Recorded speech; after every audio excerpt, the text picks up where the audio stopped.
How you doing, everybody? Jonathan here, and in this video and in 5 minutes or less, I'm going to go over 3 reasons why you shouldn't get NASM certified. And I've actually been really nervous to make this video because I was afraid of what people would think about me, but this is something that I really believe in. Moreover, I'm not just somebody that's saying this to say this. I actually have put my own time and my own money into these certifications and have seen both sides of the coin. All right, you see behind me, I have all these certifications. I got certified by ACE, I got certified by NASM, I got certified by CrossFit, I got certified by NSCA. I've spent thousands of dollars on certifications, and I can give you the perspective of somebody that's already done it. And if I were you, why I wouldn't. So let's go with the NASM certification, and let's start off with me saying that the NASM certification, to me, out of the bunch, is probably the best one that you can get. All right, it's probably the best one at teaching you how to train lay people. However, in terms of overall success as a trainer, I don't think you necessarily need it, and here's why.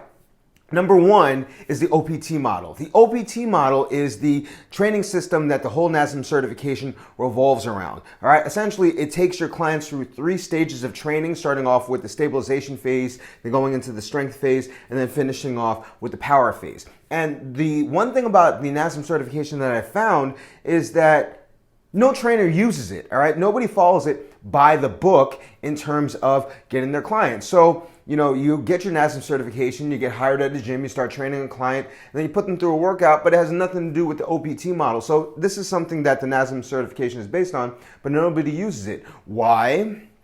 Because clients think it's kind of boring, all right? And honestly, people don't know any better because it is technically sound, but how do clients base their experience with their trainer? All right. Number one, how much they sweat. Number 2, how sore they are the next day. So they're not going to put, $50 an hour down on you if they don't get that immediate feeling that, wow, this trainer really makes me feel like I'm getting a good workout. And that's how people think. All right. You have to understand that you are in business, and the whole sales aspect that most certifications don't address has to be addressed. And if you don't give them that feeling, that experience, you're not going to be able to keep the client anyway. So all that information that you have is for naught. It kind of has to be weaved in after you get the client. All right. So the OPT model that they base their entire certification on doesn't really translate well to getting clients to actually train with you. All right.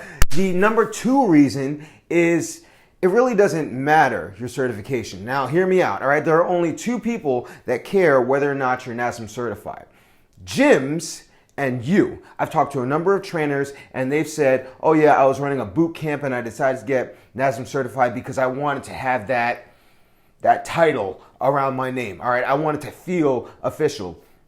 But the truth is, I'm somebody that's been running boot camps for the last 8 years. I've been training for 15 years, and only twice in my entire career have I been asked, hey, what certification do you have? And even when I told the client, they didn't even know what that meant. They just were told by a friend that they were supposed to ask. So your target market, the people that you want to sell to, don't even know any better than to ask, and they don't care really whether or not you're certified, because there are lots of great trainers with lots of credentials that don't have any clients, and there are a lot of not so great trainers that have nothing, but they have great energy, they have great workouts, they have great systems, they understand marketing better, and they're getting the lion's share of the clients.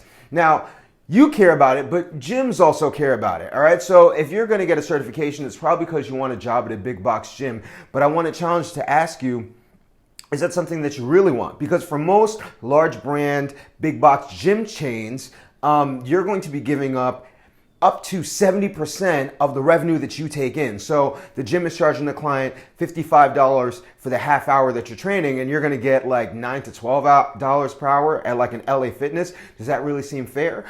They're gonna control your schedule. They're gonna control whether or not you can train inside or outside of the gym. They're gonna control whether or not you can train 1 or 2 or 3 people at a time, how much you can charge for that. They're gonna put all these handcuffs on you, and a lot of videos say that personal training sucks. And it's not that personal training sucks, it's that working for greedy gyms kind of sucks, all right? Now, going forward, not all trainers even require personal training certifications. I actually called just for kicks, and I got the name of the head trainer at the gym. I asked the front desk person, hey, what's the name of the head trainer? So then a week later, I called and I asked for the head trainer, and I asked, hey, what kind of certification do I need to work for the gym as a personal trainer?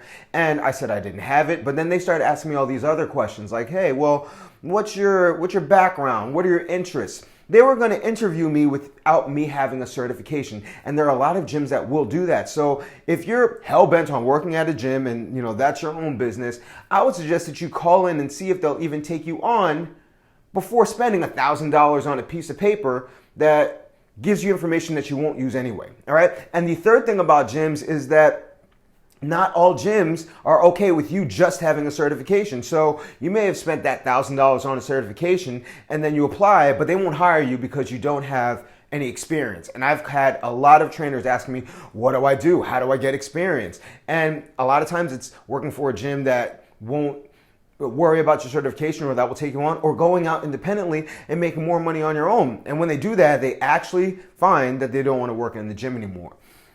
The third reason why I wouldn't get NASM certified again, or if I could go back in time, I wouldn't get NASM certified, is that certifications don't teach you the most important things that trainers struggle with. Yes, you're going to learn the stages of change. Yes, you're going to learn the planes of motion. Yes, you're going to learn some anatomy stuff that you're probably never going to remember or use after you finish taking the exam.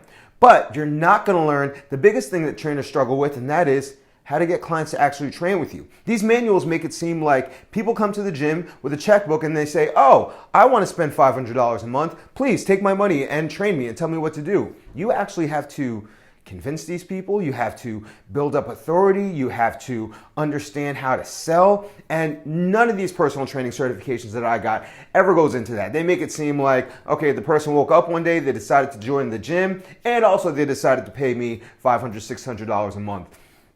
So what was the point of all that? All right. I studied to become a better personal trainer, but the information that I have won't allow me to use any of the skills. All right. So what are the three things that I'm finding out? You're not using the system that the manual is going to provide you with. It really doesn't matter to your target audience, and certifications aren't teaching you the number one skill that you need, which is how to market and how to sell so that you can use your skills in order to train these clients. So what have I found as an alternative? All right. I left the big box gym scene and I said, I can't do this anymore. I'm tired of people controlling my destiny. And I started my own boot camp. And I have people ask me to do personal training all the time. I found that I no longer even want to do it. I like doing group training way more. And every trainer that does group training says they prefer it as well. So when somebody wants personal training, I refer them out.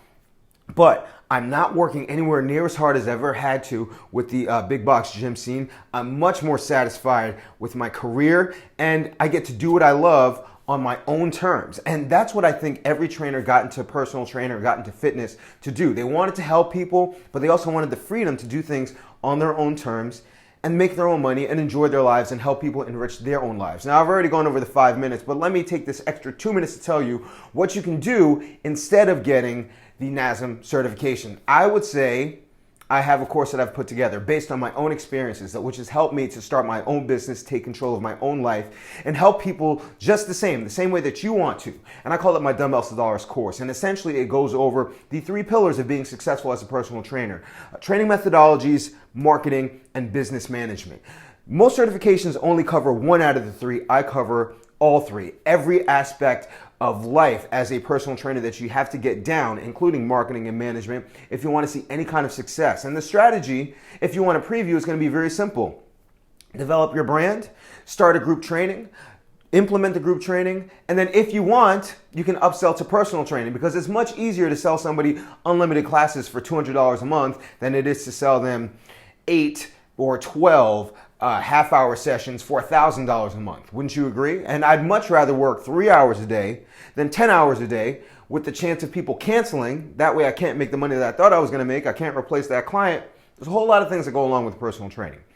But my experience tells me that if you were to take on this course, you're going to see a lot of success, as I've helped a number of trainers radically change their lives and careers. And I know the Dumbbells to Dollars course can help you do the same. Now, I have a number of trainers who I've helped. I've had a number of clients who I've helped that I wouldn't be able to help if I didn't learn these systems. And there are a lot of clients that you're going to miss out on if you don't understand the 3 pillars, not just the 1. It's more than just training. It's the management, it's the marketing. And even if you're working in a big box gym, you need to get the other 2 down, or else you're not going to be very successful in that place as well. I've had a number of trainers start off as trainers and then become managers. And what your goal is to control your destiny. So that's what the Dumbbells to Dollars course helps you do. So I want to invite you to check it out. all you have to do is go to www.dumbbellstodollars.com. If you're thinking of getting into the fitness industry, you can check out the personal training certification study guide that I have included inside of the course that many trainers have used to help them pass the NASM certification. All right, so everything that you need to be successful is in that course, and I guarantee you that if you check it out, it will help you. So all you got to do is go to www.dumbbellstodollars.com. Read up more on the course. If you have any questions, put them in the comment section below. But I thank you for taking the time to watch this video and opening your mind up to more possibilities, because it's more out there that you can be more successful with. All right, so check that out. Thanks for watching, and as always, remember to eat healthy, hydrate, drive safe. Show yourselves all, get rest. Don't slap anybody. Love your clients. Say I love you back. I'll see y'all tomorrow or the next day, and you have a good one.